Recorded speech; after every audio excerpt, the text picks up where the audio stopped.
Nos últimos tempos, o investimento focado em crescimento acabou ganhando muito destaque. Ganhando tanto destaque quanto o que a gente conhece como investimento em valor, ou Value Investing. Com a popularização desse tipo de investimento, desse foco de investimento, é comum que alguns erros sejam padrões. E para evitar que você cometa esse erro e acabe perdendo muito dinheiro, eu resolvi trazer para você esses 3 erros que, caso você esteja começando a investir ou está pensando em investir com foco em crescimento, acabe evitando e com isso economizando muito dinheiro. Então, vamos lá. Já pensou em fazer parte da maior comunidade de investidores que a gente tem aqui no Brasil, com mais de 30 mil investidores cadastrados de forma 100% gratuita?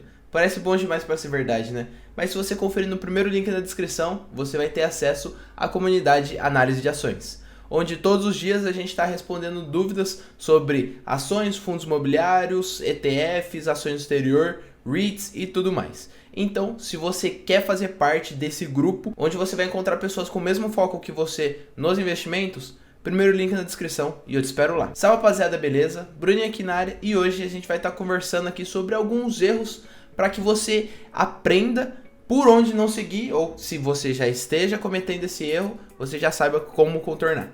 Mas antes disso, não se esquece de se inscrever aqui no canal, já deixa seu like também, para você não custar nada e dar uma forcinha pra gente. Se você é novo aqui, já clica nesse botãozinho para se inscrever.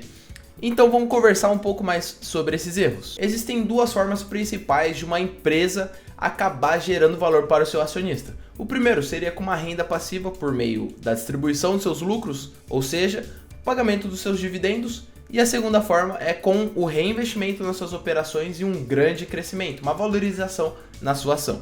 O foco do investimento em crescimento é a segunda forma que a empresa acaba remunerando seu acionista, que eu comentei com vocês aqui agora. Basicamente, a gestão da empresa acaba reinvestindo a maior parte ou todo o seu lucro nas suas operações para que ela consiga crescer cada vez mais. E com esse crescimento do seu lucro, da sua geração de caixa, eles acabam tendo uma valorização na sua ação. E dessa forma, se você pagou 10, daqui a pouco está valendo 15, 20, 30 e essa é a ideia do foco em crescimento. Essa classe ficou tão popular que nos últimos 10 anos ela valorizou 30% acima da média do mercado.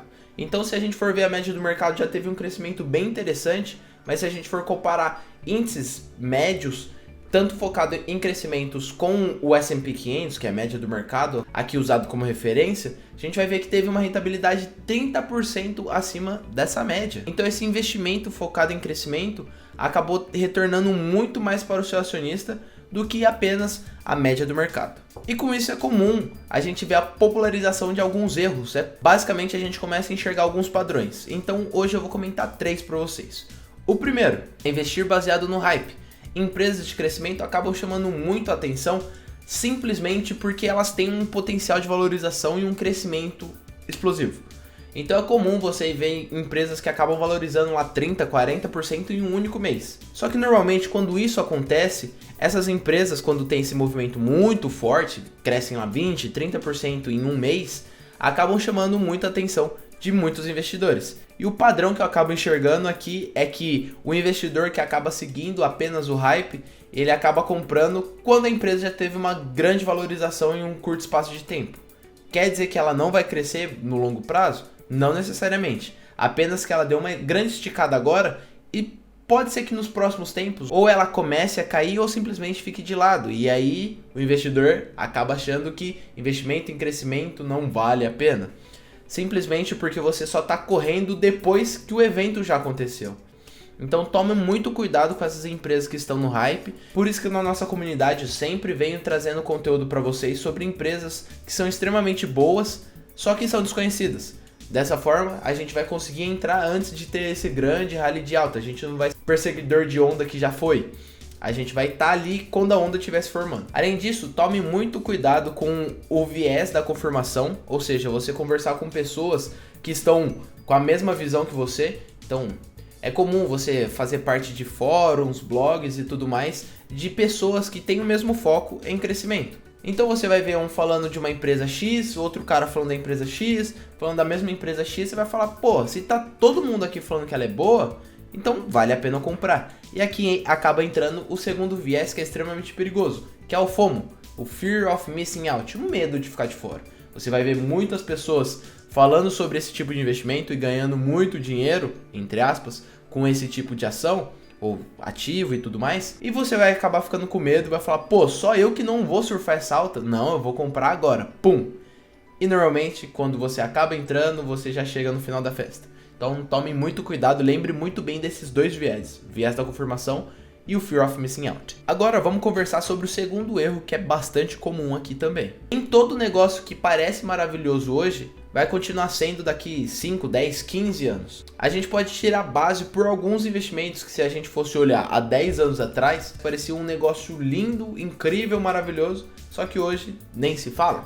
A gente pode dar um grande exemplo bastante popular, que é a própria Yahoo. A Yahoo, na década de 90, no comecinho dos anos 2000, eles eram uma das empresas mais valiosas da bolsa, com um valor de mercado de mais de 125 bilhões de dólares. E há alguns anos atrás, a Yahoo foi comprada por menos de 5 bilhões, 4,8 bilhões de dólares.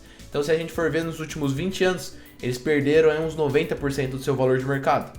Então, tome muito cuidado. Entenda muito bem no que você está investindo. E por isso que eu bato tanto na tecla do círculo de competência. A partir do momento que você está investindo ou estudando sobre algo que você entende, que você já tem uma vivência profissional ou simplesmente como um hobby, ou um mercado que você já esteja inserido há um certo tempo, é muito mais fácil entender as tendências desse mercado do que um mercado que você simplesmente nunca nem ouviu falar, só entrar pelo Fear of Missing Out ou pelo hype. Então tome muito cuidado com isso. Por isso que eu bato tanto na tecla de você entender os drivers de crescimento, tanto da empresa quanto do setor como um todo. Esse é um ponto que eu vejo poucas pessoas falando. Todo mundo quer falar lucros crescentes, geração de caixa, fatores quantitativos. Só que esses fatores qualitativos devem ser vistos e devem ser muito bem estudados. Eles vão ser o que vão garantir o sucesso da empresa no longo prazo. E o nosso terceiro erro aqui acaba sendo um pouco vinculado com o que eu falei anteriormente.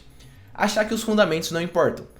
Isso é bastante comum, aqui no Brasil nem tanto, mas lá nos Estados Unidos é bastante comum você procurar por empresas de crescimento. E normalmente empresas de crescimento estão numa fase de maturação que ainda não geram lucro, que ainda não geram caixa, então simplesmente todo o valor que é gerado ali é reinvestido na empresa. Então os fundamentos, tecnicamente falando, não são fundamentos tão consolidados. Eu vejo que muitas pessoas acabam entendendo de uma outra forma, buscar por empresas que têm fundamentos deteriorados, porque dessa forma ela acaba sendo uma empresa com grande potencial de crescimento. E não necessariamente isso acontece. Aqui entra um pouco do aspecto quantitativo também.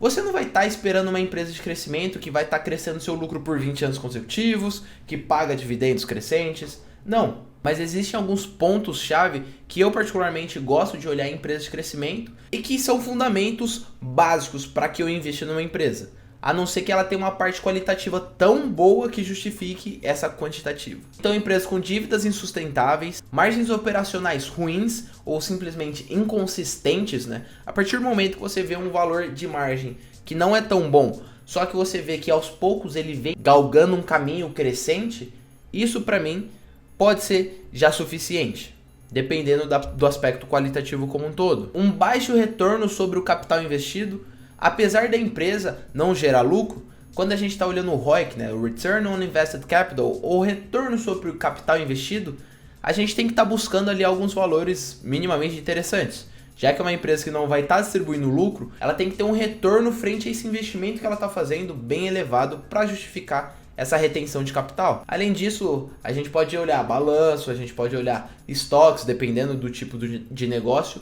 Por isso que a análise aprofundada, tanto quantitativa quanto qualitativa, é essencial quando a gente está estudando empresas de qualquer tipo, mas principalmente empresas de crescimento. E aí, o que você achou desse vídeo? Você já cometeu algum desses erros? Comenta aqui embaixo. E se eu esqueci de algum erro, comenta aqui que a gente pode trazer uma parte 2 desse vídeo com erros. Mas agora a gente pode falar sobre erros do Value Investing, ou investimento em valor. Beleza, pessoal? Espero que vocês tenham gostado desse vídeo, eu espero vocês na nossa comunidade, primeiro link na descrição. Tamo junto e tchau!